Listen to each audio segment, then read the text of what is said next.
about $60. Another box off a trailer. This one had several trowels in it. I think a couple more even than I've got here. Plus this old or newer, I don't know, hand plane. The front piece looks like it's a piece of crappy newer metal. I put some WD-40 on and it's starting to come apart. We'll clean it up a little bit. I don't know if it'll sharpen. I don't know if it's flat. At a recent sale, I saw two old hand planes go for $12. They were far away. I couldn't tell what condition they were in. So you never know. This one doesn't look like it's very good, but people are always looking for bargains on stuff like that. And I thought, hey, it's fun. Take a flyer on it and see what happens. Sometimes you see something laying on the ground at a sale and you go, wow, that's really cool. And you wonder if anybody else would be interested in it. This is one of the favorite things I bought recently. An old 16-pound sledgehammer, old style. And of course, what's it good for? Well, hey, you always need a bigger hammer, right? And it was paired up with two other things, an old aluminum baseball bat that's not any good for anything. I guess you could put it by your bed or something, and a steel post driver. And probably most people that were bidding on this were bidding on the steel post driver. But got a great deal, 3 items for $7. And something that I really liked at the sale, something I had my eye on. Didn't cost me much. A lot of fun. Under the category of you never know what you're going to end up with, I thought I was bidding $1 on these hubcaps here. They look kind of cool. I thought, well, I could use them in a lamp or who knows what. Well, it ends up I got a pile. I got the hubcaps. I got the skill saw, which blew the circuit when I got home. I got an old bumper slot jack that was so rusted it went into the scrap metal bucket, and 2 or 3 other metal things that weren't worth anything, but I felt guilty because I bid on the pile, apparently, and won it, so we brought them home and threw them to the scrap metal pile. Anyway, $1 for the pile. You never know quite for sure what's going to be in it.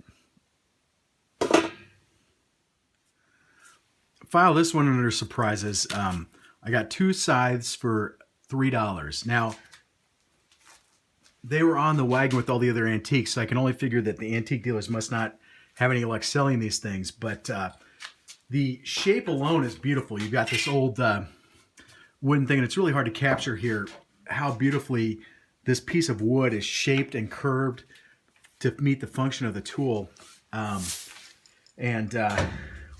We love having old tools around, and we have some on display around our house and hanging on the outside of the barn and whatnot. So we'll probably hang at least one of these up somewhere where they're not going to get wet so that they'll stay. But I just love the shape of the handle just as a sculptural form, beautiful curved shape that they cut out of a solid piece of wood. You can tell looking at the grain that it was cut out of a big board, and then they formed it and shaped it to meet that ergonomic shape that a guy cutting grass or hay or forage with one of these things by hand would have had to do years ago. Just shows what kind of bargain you can get if you stand around and you watch, and then you think the trailer is going to be all expensive stuff, and suddenly they hold up something and they say $5 and nobody bids, so they take it down to $1 and you bid, and 2 bids later, you're walking home with these suckers.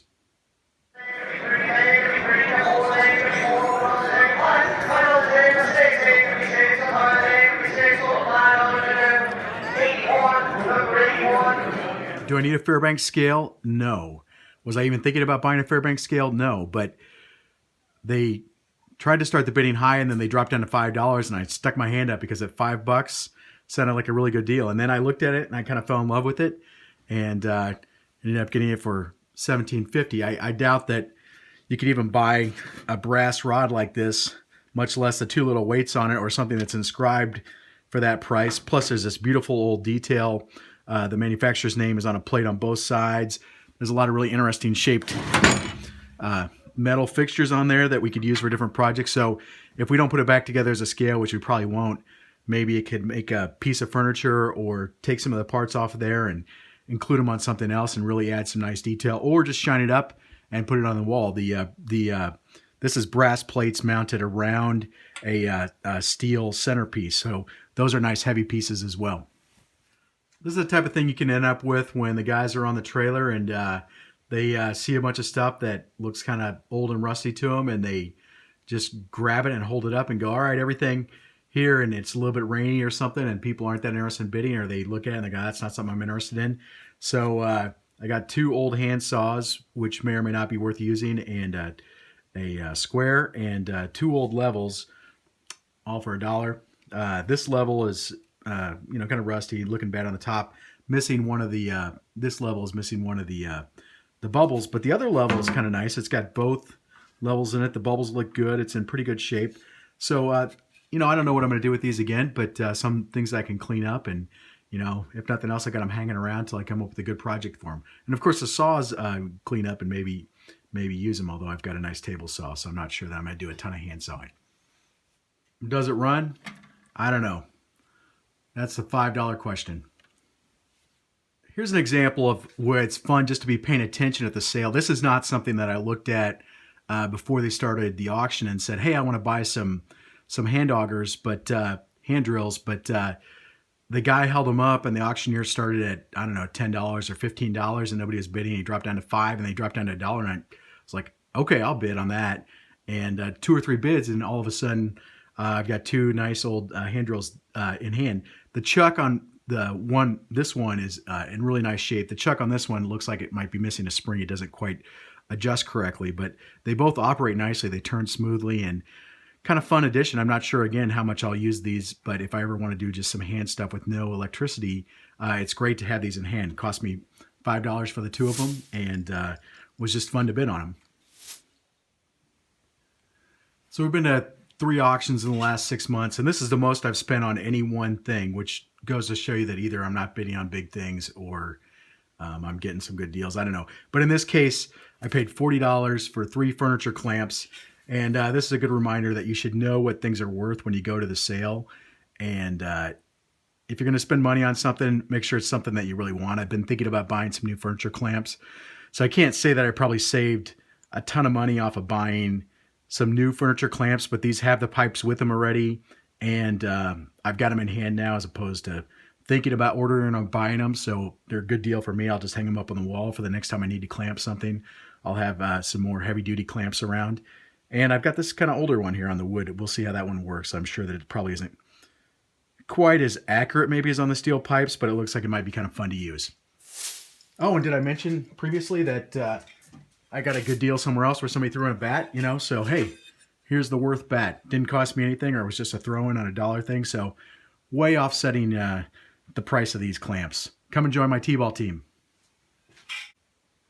So 30 seconds before they picked up this box, I told my friend that I was staying next to punch me if I bought any more hammers, because I bought hammers at the last 2 sales we've been to. Now, we always lose claw hammers, so we could probably have 50 claw hammers, and at the end of the month, we'd have 10 left. But I didn't need any more hammers. But there was a 2.5-pound blacksmith hammer when they held it up, and I was like, hey, I want that. I wanted one of those at the last sale. I didn't get one. It's smaller than our other blacksmith hammer. I thought it might be useful to have that. So start bidding. $6 later, I've got a box with 3 hammers, which I didn't need 3 more hammers. But this was a great box. It also had a couple crescent wrenches in it, including this really cool one that's made by the Diamond Caulk Horseshoe Company in Duluth, Minnesota. I just love that I've got a tool that comes from a company that used to be a horseshoe company. And my new favorite pliers, looks a little bit like a frog maybe. I don't know. Fits great in the hand. And then this beautiful old little pipe wrench made in Roxbury, Massachusetts. So that's got a fun little story too. I need to go and look up and see something about that company. A couple files, another crescent, a vice grip knockoff, and another pliers. So, hey, lots of tools I can just throw in the drawer and pull them out when I need them. You never can have enough tools. Hay hooks. Am I going to bale any hay anytime soon? Probably not. But hey, started at $1. I started bidding. Got 5 for $7. I guess I could give a couple to my friends or sell them on eBay. Or, hey, there might be some Halloween costumes in these. We'll have to figure something out for them. If nothing else, I'll look cool hanging on the shed wall. This box I bid a little bit more on just because I saw some cool stuff in there that I've seen other people do projects with. So I ended up spending $12, specifically because I saw that there were several of these curved wrenches in here, and I've seen people make some really cool things with that. But then there ends up being a variety of other wrenches. A few of these open-ended wrenches came out of that other box of the hammers. There's a nice chain vice grip that'll be able to use if you got to hold some pipe or something. And, some cool old wrenches, which... Again, I don't have a specific project in mind, but I think at some point they could be, put to really cool use.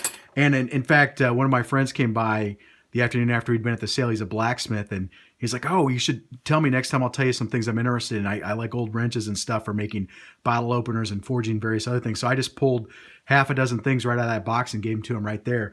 That alone is worth what I paid for it. The fact that I could pass those along to him and he's actually going to do something with them. Hopefully I will also use them. And of course the wrenches that we have in there will be put with our other wrenches. You can never have enough wrenches either. We always seem to be losing 9/16 and other wrenches of that size.